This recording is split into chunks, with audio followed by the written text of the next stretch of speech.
Hey everyone, today let's set up Namecheap app right on your phone. It's super handy for managing your domains and all things Namecheap on the go. Ready to make things easier? Let's do it. First thing first, find Google Play Store if you are using Android and find an App Store if you are using iPhone. Here I'm using Android, so I'll be using Google Play Store. It's over here.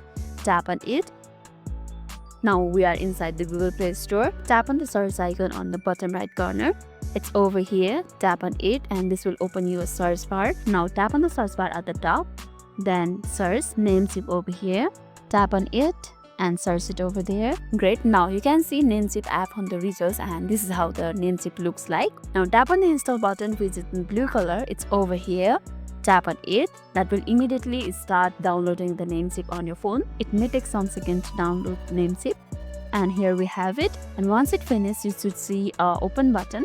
Tap on it. Now you are all set. Log into your Namecheap account right from your phone. Easy peasy, right? Now you have got Namecheap on your pocket. Go explore the app, manage the domains, hosting and more. Let me know in the comments if you have any problem regarding downloading this app. And if this video made your day a little bit easier, don't forget to like and subscribe for more Amazon tips. Thanks for watching and see you in the next video.